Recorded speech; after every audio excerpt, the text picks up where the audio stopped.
Hello, everyone. Welcome to the Techstars Startup Week Zanzibar 2022, taking place all this week from the 15th to the 19th of November. We are in day 4 today, and the two sessions today, both of them were online. And this is our last session for the day. We're looking forward to speak about diaspora matters. And this is the, oops, what did I do? Let me stop and see. I wanted to put the agenda so that we can all be clear what we're doing. My Zoom just went crazy there. Yeah, can you see the slides? That's the agenda for the session. We'll kick off, Thomas will kick off with deep ecosystem presentation, and then we'll have a roundtable discussion of everything to do with diaspora. And then we'll have a small networking session, which will be private, and we'll close off the session by 4 o'clock East African time. Thank you very much. Thomas, please take the floor and introduce yourself first. I can't do you justice if I try to introduce you. So thank you. Thanks everyone for joining. Thank you so much, Leila. It's a pleasure to be here. My name is Thomas Köstes. I'm the CEO of Deep Ecosystems. Deep Ecosystems is a community of ecosystem builders worldwide. So Leila is one of our members in Deep, and we work together to help Leila achieve the many great things she's doing. And we do so also with other ecosystem builders all around the world. And from these experiences, I can share today a bit what we have seen, what the power of diaspora can actually do to an ecosystem. So that's a very particular topic, very interesting one, and I think it's a particular exciting one. So glad to be here at the Startup Week Zanzibar. For me, the first time in Zanzibar, even only virtual, but I'm excited. I was just browsing through a bit the Google images and walking through the island, so I got the right vibe, hopefully. Yes, and so now let me start by sharing the screen and give you an idea of what we've learned about diaspora in the startup world. So, do you see my screen now? And do you see the large screen? Or do you see the small screen? We see your screen, but we see 2 of your screens. Oh, now wow. We see it. Now it's correct? Okay. Now we see large. Yeah. Okay. But you need to put in the presentation mode. Yeah, I was still on the slide mode. Yeah, sorry, that's what I was asking. I see the presentation mode, but you see the slide mode. That's the wrong way around. Okay, good. So now that should be the right one now. Yeah, right. Okay, fantastic. So let me start with our slogan, which is ecosystems matter more than unicorns. I guess every one of you ran into these magical creatures of unicorns before in the startup world. So startups that are valued higher than $1 billion. I think there's a bit of an overhype about these kind of magical creatures. And what we want to put back into the picture is the positive effects of innovation ecosystems when they grow in whatever region around the world. You might not become the Silicon Valley, but you still can create an innovation ecosystem that has positive spillover effects in society and can help take on societal challenges and overcome problems, starting from economic prosperity to ending with climate and let's say societal challenges. That's why we believe ecosystems are more important than unicorns. Even if we don't manage to become Silicon Valley 2.0, we still should try to build a positive change through ecosystems. A little bit about myself. My name is Thomas Köstes. I'm from Germany. I'm based in Munich. Munich is an industrial city that is famous for its strong manufacturing base, a lot of high tech. We produce cars. BMW is here. We have Siemens, the biggest site of Siemens is here. It's headquartered both in Berlin and Munich, but I would say the main operations is here. And we also have some of these unicorns that have emerged. So we have companies like Celonis, Personio, Flixbus, Agile Robots. These are the largest startups that have emerged in Munich, all reaching this very high valuations. So we can say that we have now a very strong startup scene in Munich. So it's an exciting place to be if you're into startups, and it has managed to reach that status, let's say, within some 10 years. Before that, there was little. There was almost no startup scene in this city. So I was happy to observe that over my time here. But I've also seen some other places myself. So I was very active in the Portuguese startup scene in Lisbon, where also a strong startup scene is emerging. It's not that strong, but there's something happening. I've been also over 5 years, I've been going back and forth to Estonia and the Baltic area, where I've been involved in the ecosystem there. So Estonia is one of the most well-known startup ecosystems in Europe now, very much famous for its digital government. It's very entrepreneur-friendly regulations, the e-residency, where you can build up your company in Estonia if you're not from Europe, or if you're not from Estonia. So it's a very interesting place as well. So myself, I've been now 12 years in this sector, and I've seen a bit about this. And 2 years ago, we started Deep Ecosystems, which is a company that helps new ecosystems emerge. So new regions build their innovation hubs and startup communities. Yeah, we've been supporting around 25 projects since 2 years that have already together raised 1 million euros. So we have already had some good traction in the work that we've been doing. If you're interested to learn more, deepecosystems.com, definitely worth a look. There's an accelerator program for ecosystems. So if you're building an ecosystem, feel free to check out this program. Application deadline is until 30th of November. So maybe that's a chance for you to grow your regional ecosystem wherever you're from. Now, why do we think about location so much?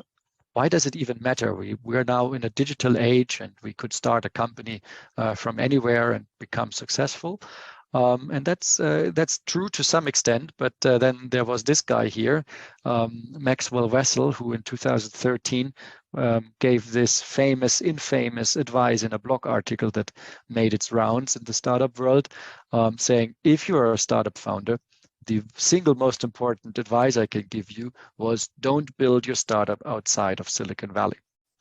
And what Maxwell did was he did an analysis of all the steps in the entrepreneurial journey, and he showed that no matter what you do as a startup, everything goes faster and better in the Silicon Valley.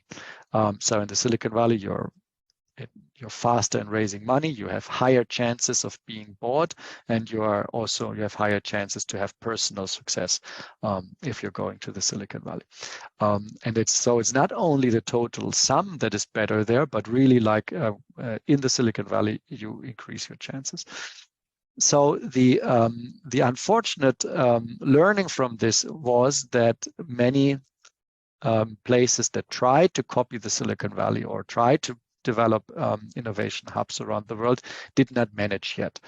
So it is location seems to be one of the main success factors for startups. And now, of course, we are 10 years later. We have, of course, a very different world, and there's for sure better ecosystems in different cities around the world, but location still matters. So it is not completely irrelevant where you start your company. And that has to do with ecosystems. Ecosystems are to a certain extent regionally bound, and they are regionally defined. So an ecosystem cannot exist so well over distance. No? So you need to have like a certain level of density and geographical proximity for ecosystems to work. And that has to do with the definition of ecosystems. Basically here, the first time that what we call an ecosystem was defined in this form was by a researcher called Moore in 1993 that said, I suggest that a company be viewed not as a member of a single industry, but as part of a business ecosystem that crosses a variety of industries. And now comes the important part. In a business ecosystem, companies co-evolve capabilities around a new innovation. They work cooperatively and competitively to support new products, satisfy customer needs, and eventually incorporate the next round of innovations. To translate that in normal words, basically it means if you start a company, your chances of success are very small.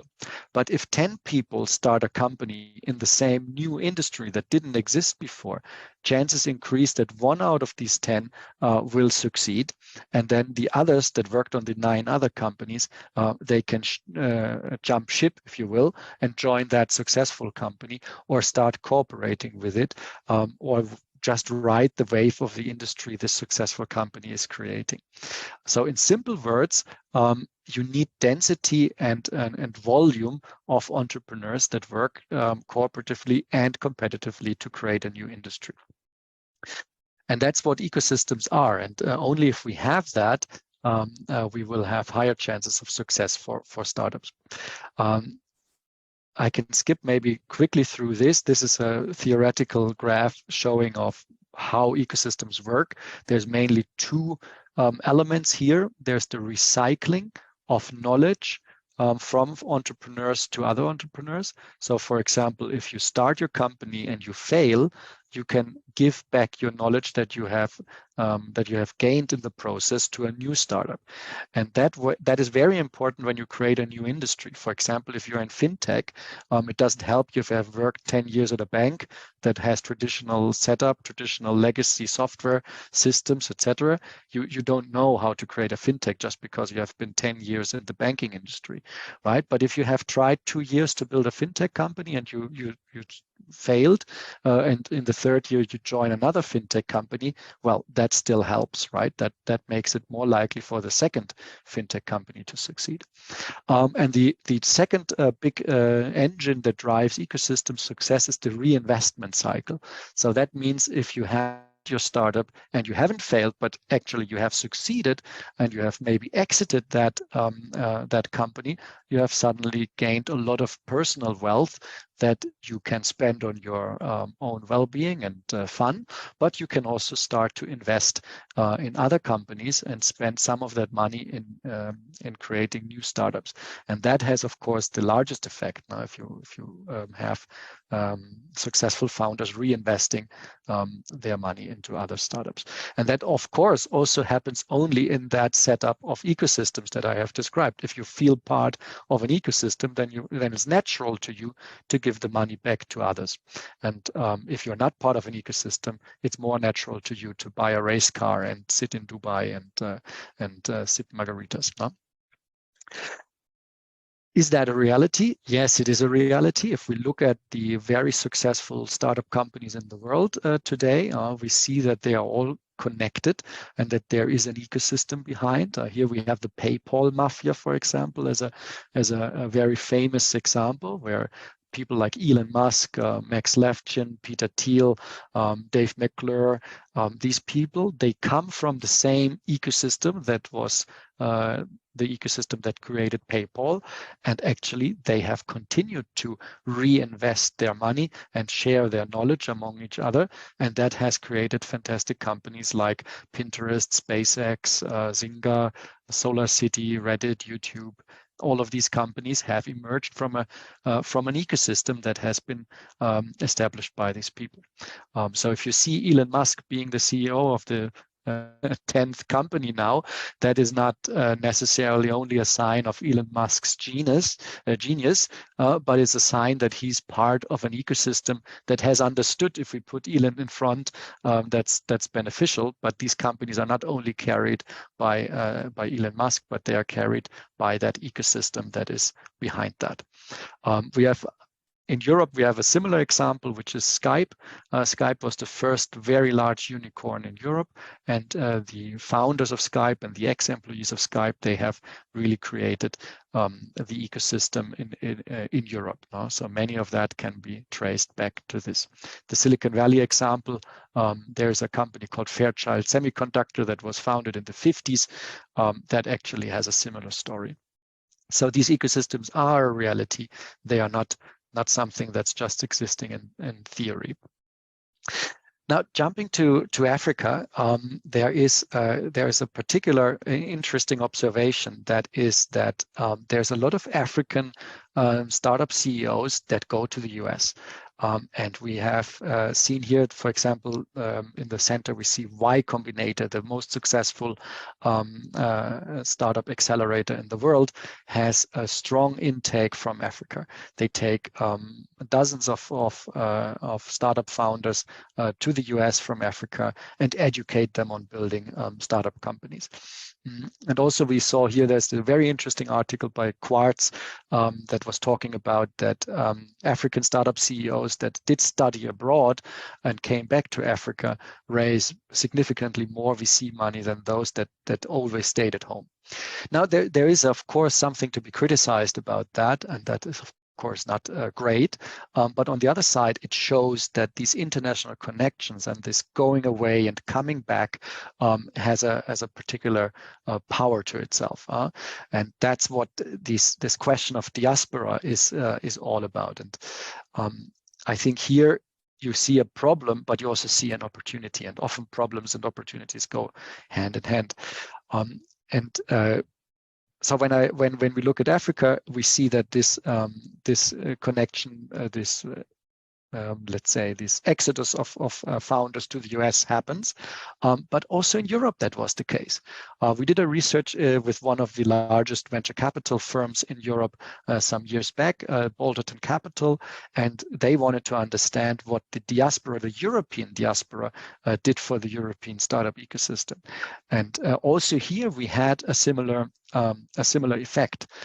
Actually, it was very normal for European entrepreneurs to look to the US and go to the US.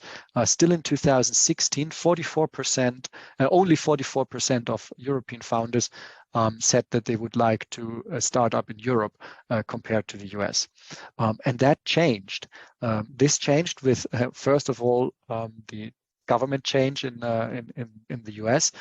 So the negative perception of the Trump administration in the US definitely made a change in 2016 to 17, but also the ecosystem improved a lot in Europe. So founders changed their perception about starting up in Europe and said it is actually it's a valid option to start a company here and to grow a company in Europe. And that went hand in hand with US educated founders coming back. And that's what we called tech veterans.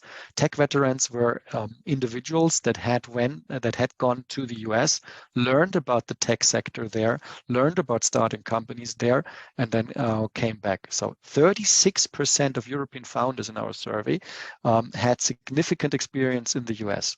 So you see how we imported the startup culture from the US. It was not there in Europe. We didn't have that. And the importance of these tech veterans cannot be underestimated. So 19% of these European founders actually had very extensive experience from the US tech sector. So most of them, by the way, who came back, settled in their home countries. 68% of those tech veterans, they didn't go for the best place in Europe, but they said, I go where I come from, and I want to build up the ecosystem where I came from. And also they didn't only become founders, but also investors had this inflow of tech veterans.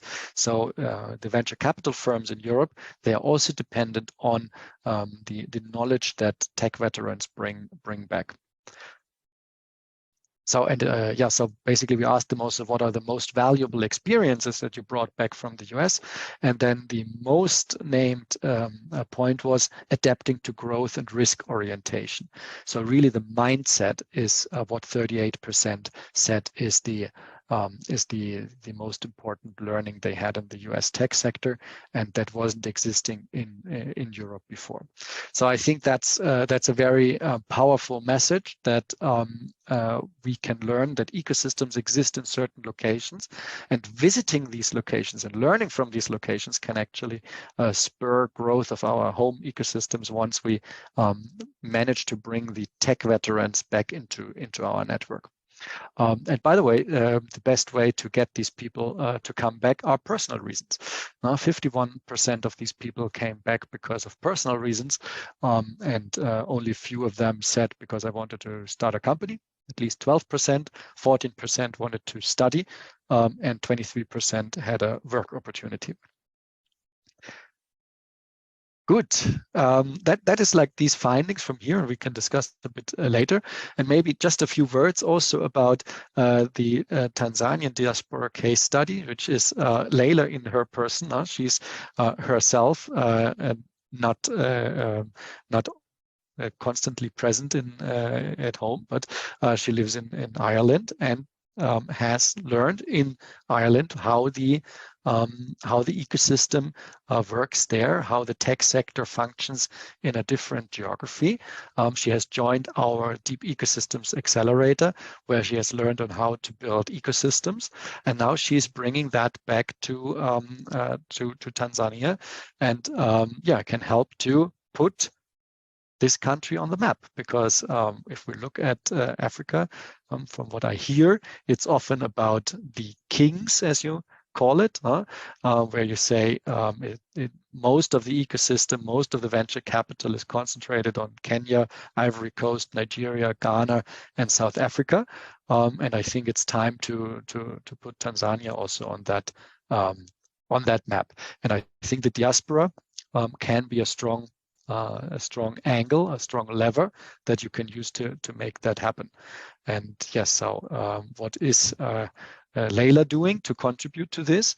She's leading the Techstars Startup Week in Dar es Salaam, and she has achieved also significant impact here, with more than 140,000 people reached on social media, and 500 people attending the sessions, with more than 60 speakers coming from all over the world. That's really importing a lot of knowledge and spirit and mindset to the country, and this is continuing. Now we are seeing here the same in the Startup Week Zanzibar, where we are doing something similar. And what can the diaspora do very actively? How can you activate the diaspora? You can think about mentoring. You can think about raising awareness for the ecosystem in your country. You can have one-on-one skill sharing. Maybe diaspora members are also interested in investing themselves. Maybe they're interested to start a business. They see a market back home, or they can just help you to access the international markets with the market with connections and access to network. So I think there will be more information by Leila on what's coming up, but I wanted to share with you this real life case of how diaspora can help, and how it is actually happening in this very moment here today in this call, by Leila giving back. Good, and I end with just this slide. If you're interested also to participate in the Ecosystem Accelerator, then here is the website again.